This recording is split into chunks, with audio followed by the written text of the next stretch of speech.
पृथ्वी पर पहली बार नारियल का पेड़ जन्म लेने की कहानी।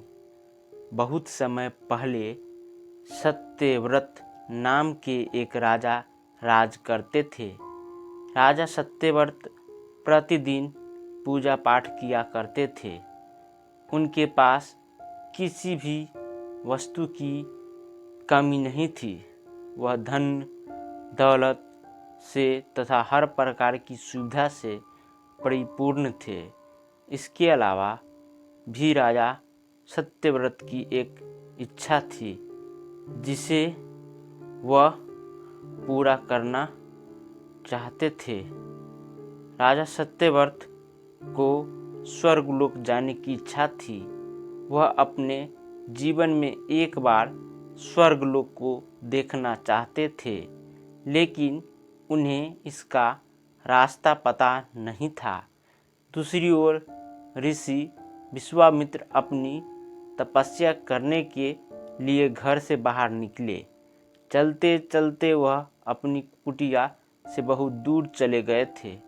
बहुत समय बीत जाने पर भी वह वापस नहीं लौटे। इस वजह से उनका परिवार भूख और प्यास से तड़प रहा था।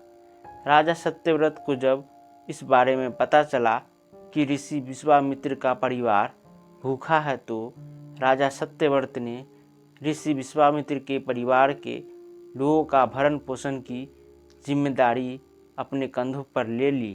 कुछ समय पश्चात ऋषि विश्वामित्र वापस घर लौटे तो वे अपनी परिवारजनों को खुशहाल देख काफ़ी खुश हुए।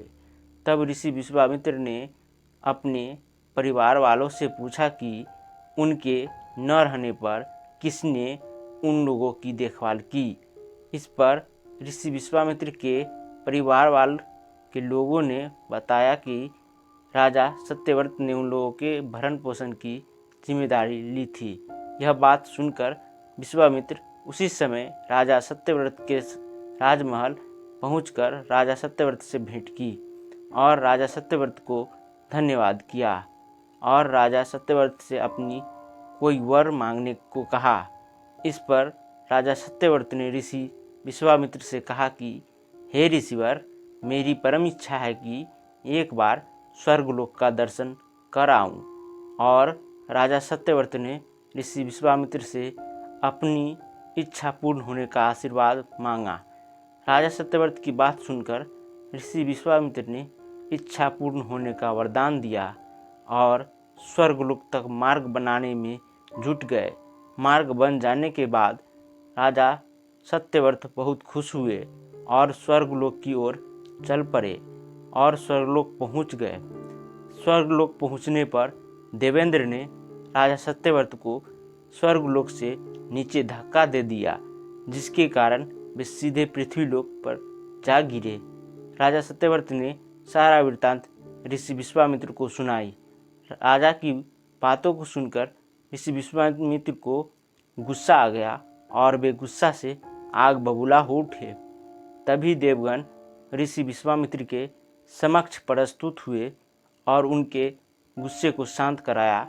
सभी देवताओं ने एक नए स्वर्गलोक बनाने के बारे में ऋषि विश्वामित्र से बात की और तब राजा सत्यव्रत के लिए एक नया स्वर्गलोक बनाया गया, जिसके बाद नया स्वर्गलोक को धरती और देवताओं के स्वर्गलोक के बीच स्थापित किया गया, ताकि किसी को किसी भी प्रकार की परेशानी न हो। स्वर्गलोक मिल जाने पर राजा सत्यव्रत तो बहुत खुश हुए, परंतु ऋषि विश्वामित्र को एक चिंता लगी रहती थी कि नया स्वर्गलोक कहीं जोर की आंधी और हवाओं के वजह से गिर न पड़े। अगर ऐसा हुआ तो राजा सत्यव्रत पुनः से पृथ्वी पर जा गिरेंगे।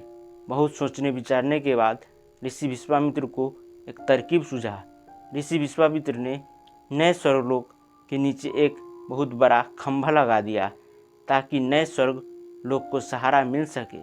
माना जाता है कि नए स्वर्गलोक के नीचे जो खंभा लगाया गया था, बहुत समय बाद एक बड़े पेड़ के तने के रूप में बदल गया और कुछ समय बीत जाने के बाद जब राजा सत्यव्रत की मृत्यु हुई तो राजा सत्यव्रत का सिर एक फल में बदल गया।